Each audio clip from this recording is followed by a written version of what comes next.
What's going on, y'all? Welcome back to another episode of Eastside Fly. Um, this is a hard one to even talk about. Uh, I just came out the shower. I've been thinking about this one for a long time.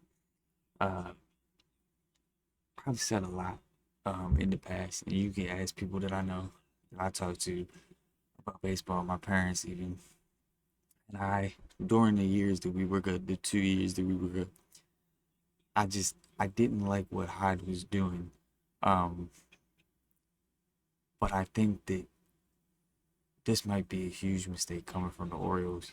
Um, and I feel bad for Brandon Hyde, man. Like that is a hard pill to swallow, getting fired when it really is not your fault. It's really not. You can't put any of this on the manager. Like it's one of those times where you have to look and reflect on the team and how the organization has been ran, and you know, take accountability. We'll talk about that in a second, but man, I just feel bad. I think that it was not. I think it was an interesting decision because he was such a part of this first rebuild that got us to a really high level, and now he's gone when we're going to be rebuilding. To me, that seems very non-intuitive. Seems like you would have him rebuild and then go get you a manager that's gonna be the guy that takes you to the next level. But um, let's get into it. Let's look at what we got here. This is the article that I brought up. It's it's uh it's interesting. So let's look at it. You can watch this video for once. This is Kevin Brown and Ben McDonald, the two announcers for the Orioles, talking about it. Um, on Saturday, Baltimore announced 51-year-old Brandon Hyde has been relieved of his duties, as has field coordinator, catching instructor Tim Cossins. Tony Manzolino, the third base coach, will serve as interim manager moving forward. And I think this really sums it up. Sloppy loss to the Nationals. Like, this was a player's loss. Brandon Hyde had nothing to do with this game. Bautista gives up the winning run in a way you just can't give up. Argue in a call. How does that reflect on a manager? It's insanity. And players learned of the news in a meeting with General Manager Mike Elias when they arrived at the ballpark. Um, and this is a good start. As the head of baseball operations, the poor start to our season is ultimately my responsibility. Yeah, it's all on you. You didn't re-sign anybody that we needed to.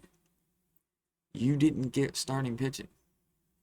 You didn't do any of the things that you were supposed to do as a GM, and then you fired the coach.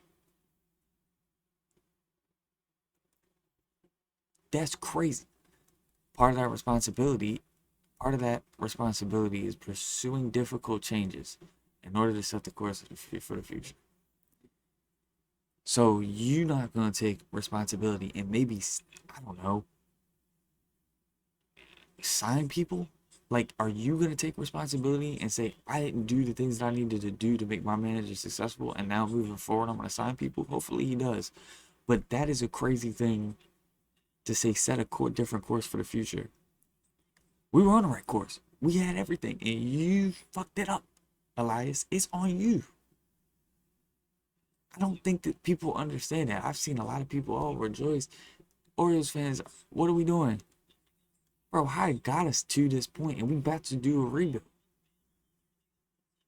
He was the guy. I want to thank Brandon for his hard work, blah, blah, blah, blah, blah.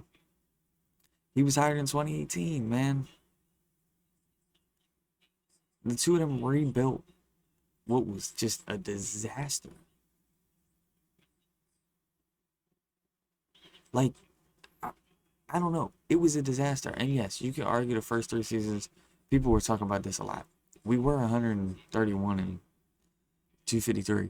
But he got us to this point and then got us to all this. And yes, we've gone 0-5 across these playoff season appearances, but you know,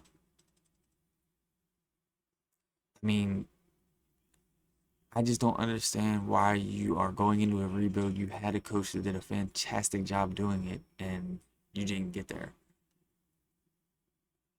I get that you want to get back to where you were and winning and going into the postseason. Um, I just think that this is crazy. I mean, it's really the players. I mean, it's been the players. It's always been the players. I mean, I can go on and show statistics of the players and all that, but we've been bad for a while. Like these players this year have not been up to par. You can't put that on a manager. Hyde is the fact that we have 15 wins is incredible.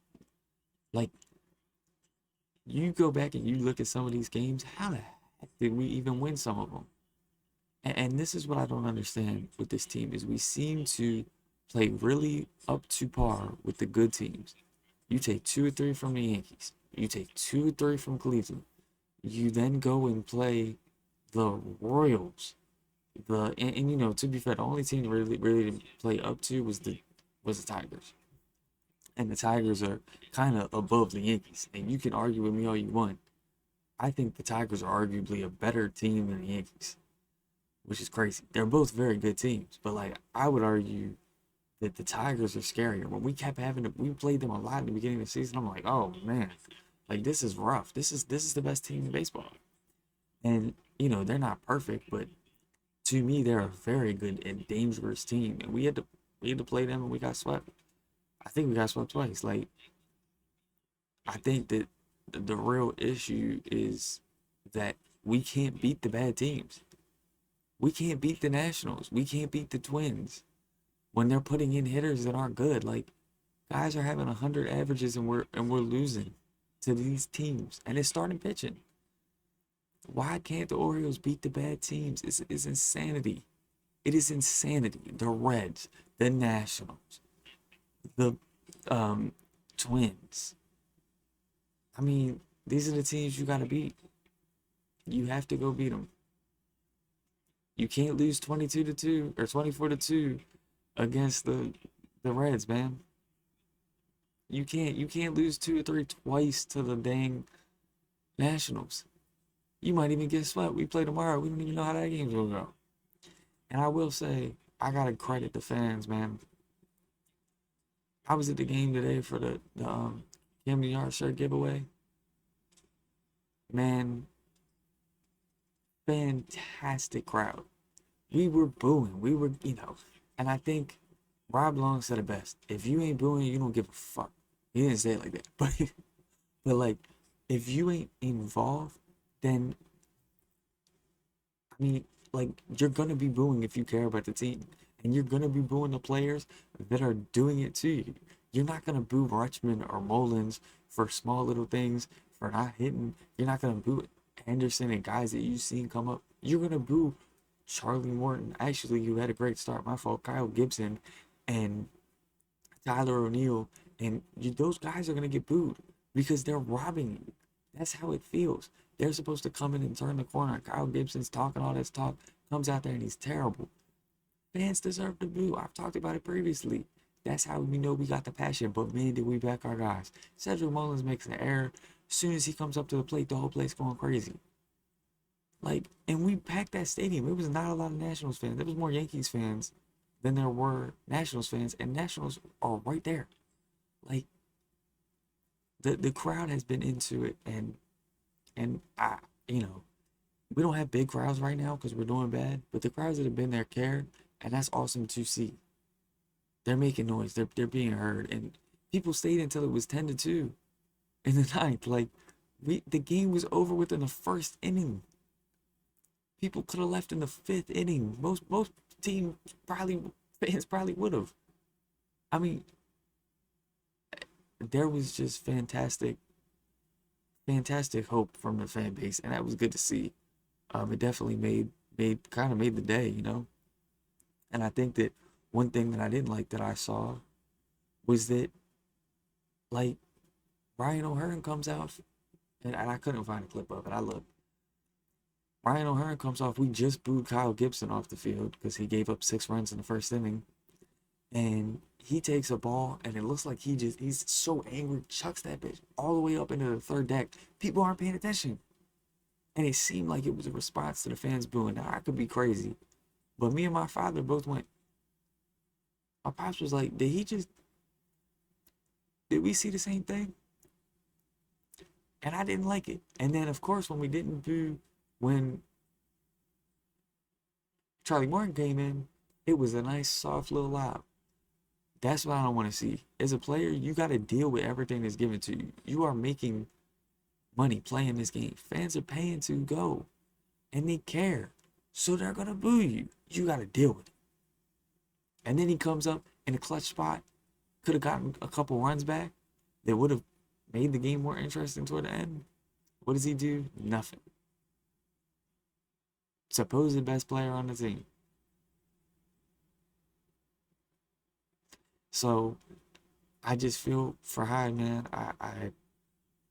It's a rough one, and I, you know, I don't think it's the right decision. Y'all let me know in the comments what you think. Um, yeah, I mean, this is kind of shocking. I think we need him now more than ever, and the players were devastated. Rutschman really torn up about it, and I think that you can't blame this on Hyde. And if you do, you ain't a real fan that's been watching because you would know that it's the players' fault. Players have thrown this game. It hasn't been managerial. It's been they don't show up when they need to.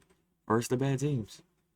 They show up when it's better teams, unless it's the Tigers. They own us this year, but let me know what you think in the comments, and I will see y'all in the next one. And actually, hold that thought. I do want to say one last thing.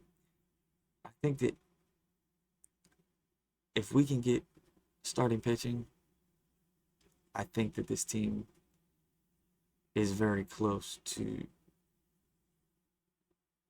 getting back to where they were. I think that the hitting is starting to come back, but you can't beat yourselves. And I think that pitching is a part of that. We don't give up 6 runs in that game. In the first inning, we probably win that game. And I think that if Charlie Morton can get back and you can have Eflin, Morton, Sagano, um, Povich, and maybe Young coming back up, like if you can just find a decent rotation, then this team has a shot to win some games. Not maybe not make the playoffs, but like they're saying, but this team has a shot. So one, it on some positivity. And I think that if they can make moves in the offseason, next year could be a really good year and we could be back where we thought we were going to be this year. And this could just be a learning moment and put pressure on Elias to make some moves and, you know, make some changes. So anyways, thank y'all for watching. I will see y'all in the next one. Peace.